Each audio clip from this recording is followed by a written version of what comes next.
Mario. Hey, this is Craig Harris. I'm the editor-in-chief of the IGN Nintendo DS channel.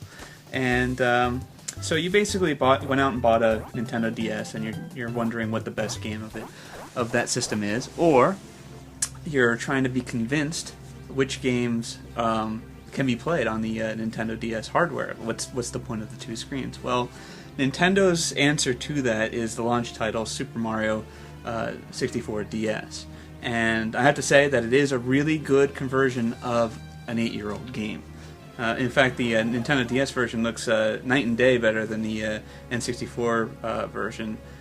Even though the Nintendo DS can't do texture filtering, the developers of the Nintendo DS version went in and actually upgraded the texture work of the N64 level designs, and you'll notice that there's a lot more changes in the way things look. The environments and the characters, they all look much better from a distance. When you actually get up close, they're a little more pixelated than what the N64 version is, because there is no texture filtering, and the N64 actually put that to use pretty well. But all in all, the Nintendo DS version of Mario 64 looks much better than the original game on the N64. So you have 4 playable characters. You have Yoshi, Mario, Luigi, and Wario. And each of the characters have their own special, unique abilities. Mario, Wario, and Luigi are essentially the same. They have the same moves, but they're tweaked ever so slightly to take advantage of each character's personality. Mario's the overall normal character. Luigi has a bit of a spazzy jump, and Wario is kind of the big lug. He can like punch things and take down walls and bigger boulders and stuff like that. And that actually comes into play in some of the levels. This game was made for a system that took advantage of analog control. The N64 was the first console that actually introduced out of the box an analog stick. So Nintendo created the game to get people to use it, and that was Super Mario 64, and it did it really well. The control was really done really well on the Nintendo 64.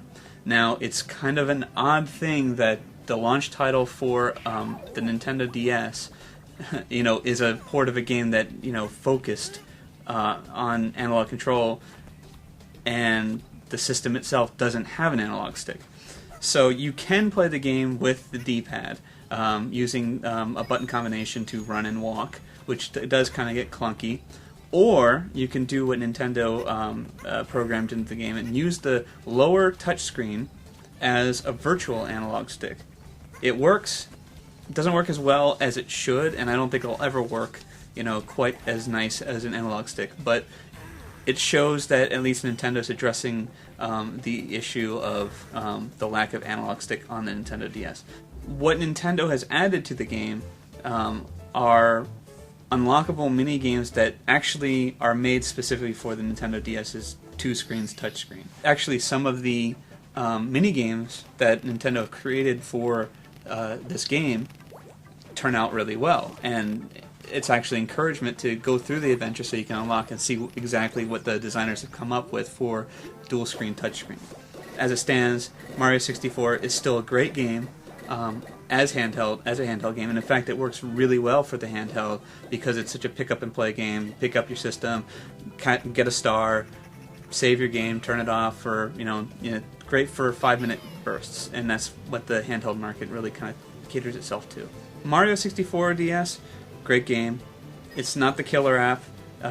It's not going to sway you to the dual screen, touch screen side if you haven't been convinced already, but if you really wanted the Nintendo DS, this is the game to get, and I think you really should add this to your collection as the first game, because it really shows off what the system's capable of doing, even if there are a couple things that it doesn't do quite nicely.